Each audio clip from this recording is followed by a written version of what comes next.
Olá pessoal, agora nós vamos estudar os recursos minerais no Brasil. Importante lembrar que os recursos minerais eles estão intimamente vinculados à estrutura geológica, ou seja, nós encontramos um recurso mineral em uma determinada estrutura geológica. Por isso, o território brasileiro ele é dividido em duas grandes estruturas geológicas. O território brasileiro ele não tem dobramentos modernos, então sobram duas estruturas, que são as bacias sedimentares e os escudos cristalinos. Sendo assim, nós vamos dividir os recursos minerais brasileiros de acordo com essas duas unidades geológicas, as bacias sedimentares e os escudos cristalinos. Combinado? Primeiro são as bacias sedimentares, as grandes áreas de depósito sedimentar que existem no mundo, consequentemente no Brasil. Nessas bacias sedimentares, nós encontraremos os recursos minerais não metálicos.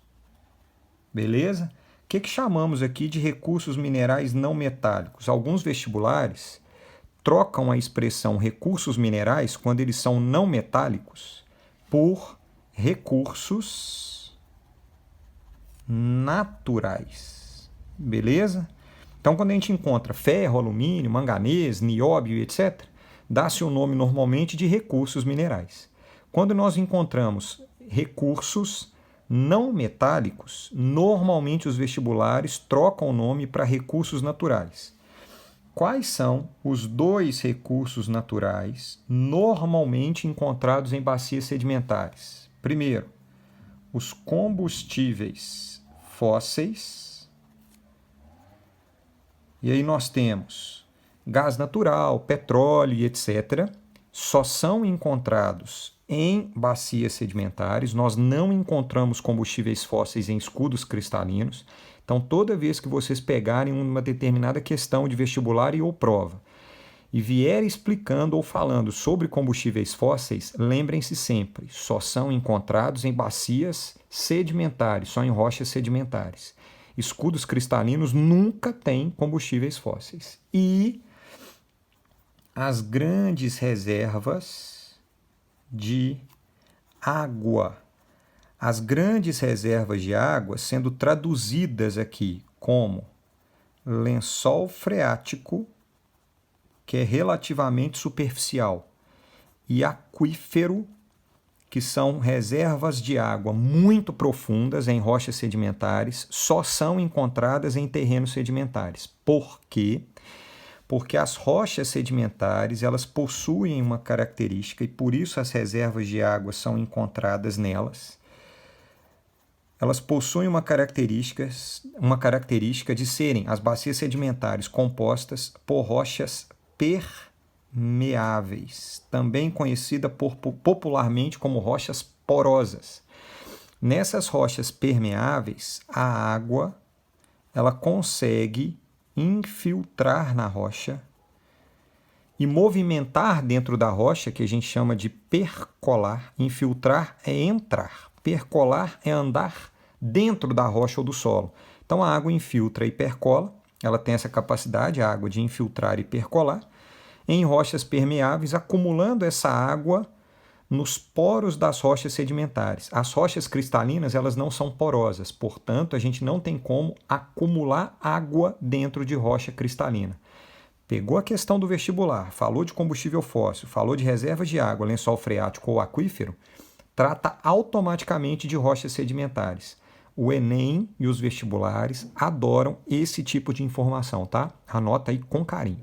Bom, no caso do Brasil, as principais bacias sedimentares elas estão identificadas aqui por essas manchas vermelhas. Nós temos a bacia amazônica, a bacia do Nordeste, a bacia litorânea, a bacia do Paraná e a bacia sul-amazônica. Ô Bruno, eu tenho que decorar esses nomes? Não se preocupem em decorar nome de bacia sedimentar. Preocupem em primeiro lugar em entenderem a distribuição dos recursos naturais ou recursos minerais encontrados nessas bacias brasileiras. Combinado? Bom, pensando na bacia litorânea, que é uma das maiores bacias sedimentares brasileiras, Aqui nós enxergamos a porção continental dessa bacia sedimentar. Só que a bacia sedimentar litorânea, ela tem a sua extensão para o fundo do oceano. Porque os sedimentos depositados no litoral, trazidos do continente e depositados no litoral, eles são depositados também no fundo do oceano. Sendo assim, nós encontraremos no oceano, no ambiente oceânico sedimentar, de depósitos sedimentares, basicamente os famosos combustíveis fósseis. No caso do Brasil, em duas grandes unidades. A primeira, no Recôncavo Baiano. Recôncavo Baiano, pessoal, é a região de Salvador. Só para localizar todo mundo aí geograficamente, tá? Chamado de Recôncavo Baiano. No Recôncavo Baiano nós encontramos petróleo, nessa planície litorânea, beleza? E no talude submarino, que é o relevo submarino. E esse petróleo, inclusive a primeira região a ter petróleo explorado no Brasil, ainda lá no século XIX, e em função da presença do petróleo, muita força para a indústria petroquímica, que é a indústria que vai utilizar o petróleo como matéria-prima industrial para a produção de plástico, de alguns derivados de borracha e assim por diante, alguns produtos sintéticos e etc.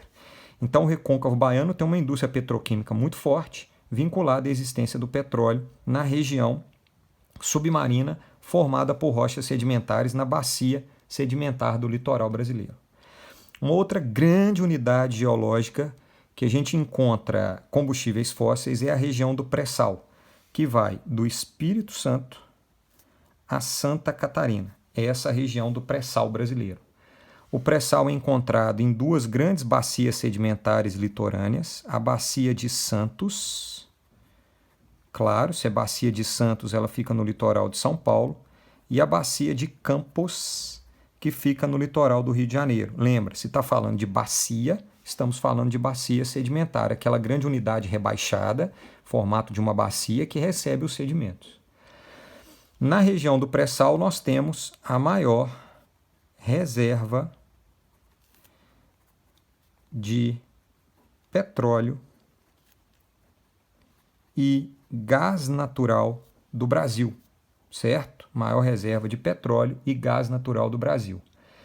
E o seu processo de exploração é um processo um pouco conturbado. Originalmente, lá nos anos de 2010, era uma exploração exclusivamente estatal e que ao longo do tempo foi sendo associada à exploração por iniciativa privada. Algumas empresas privadas passaram a explorar nessa região. Então, repara, porção litorânea brasileira, principalmente fundo de oceano em bacias sedimentares, Bacia de Campos e Bacia de Santos e Recôncavo Baiano, nós temos a exploração de combustíveis fósseis, principalmente o petróleo, já que é formado exclusivamente em rochas sedimentares de ambiente marinho.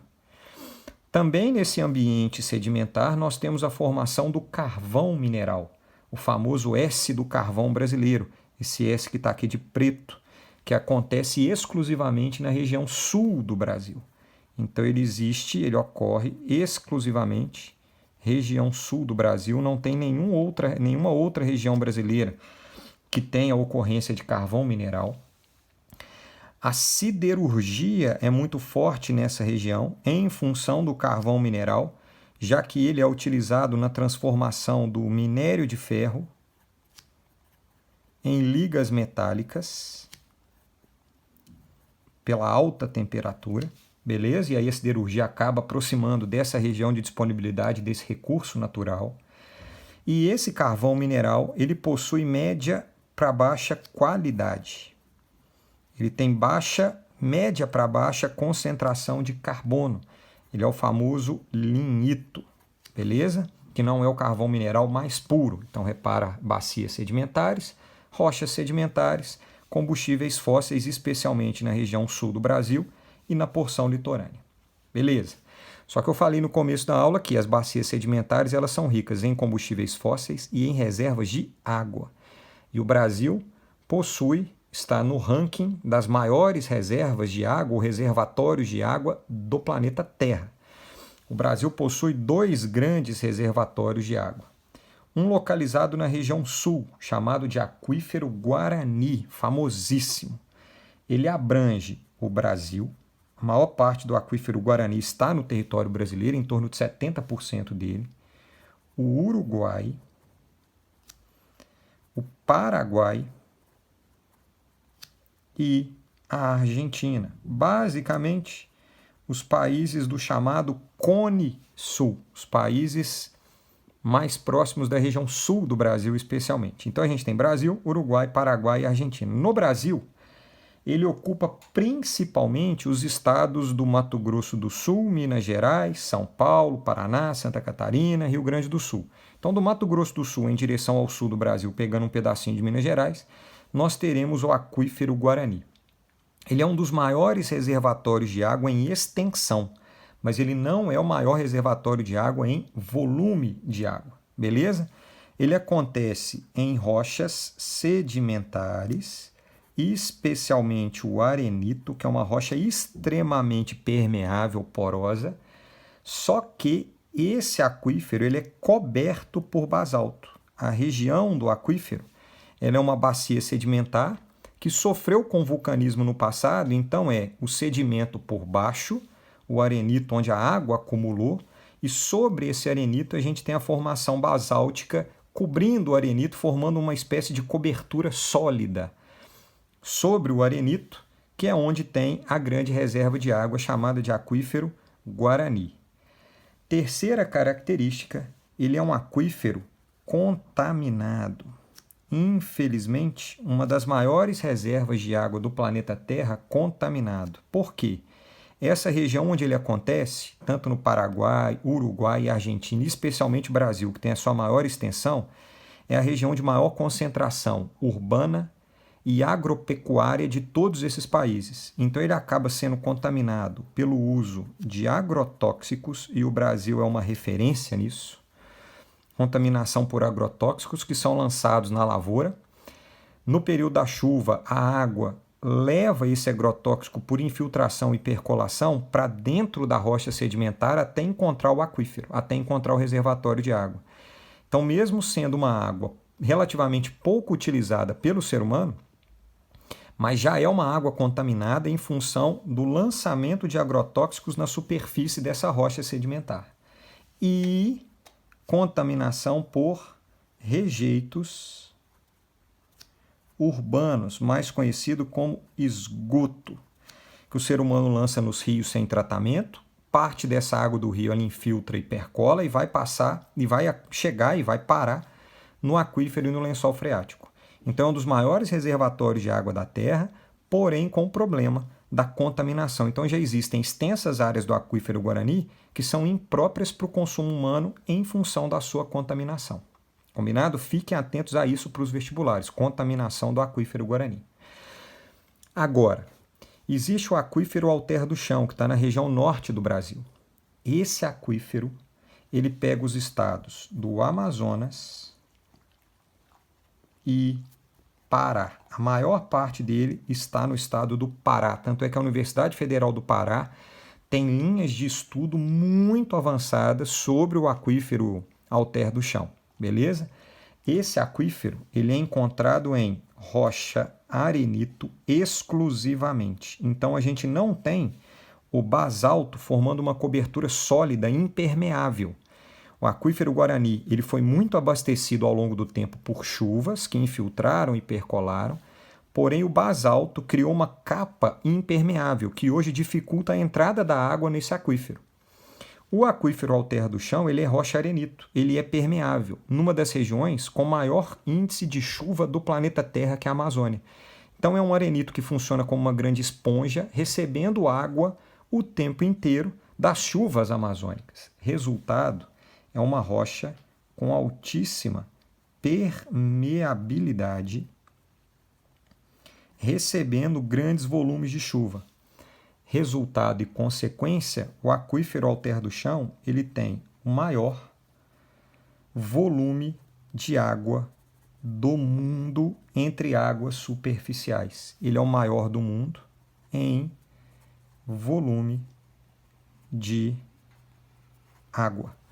Não existe nenhum aquífero no planeta Terra com volume de água equivalente ao Alter do Chão. O único lugar que tem mais água no planeta Terra disponível que não seja no alter do chão é nas geleiras. Saiu das geleiras, o aquífero alter do chão na Amazônia, onde tem o maior volume de água a ser utilizada pelo ser humano no planeta Terra. Manaus, por exemplo, é uma cidade que já utiliza a água do alter do chão para o seu abastecimento. Mas o volume de água retirada é relativamente pequeno em comparação com a recarga pela permeabilidade que esse aquífero recebe das chuvas da região norte. Então, o aquífero Guarani é o maior reservatório e um bem natural brasileiro encontrado na bacia sedimentar amazônica. Combinado? Abraço!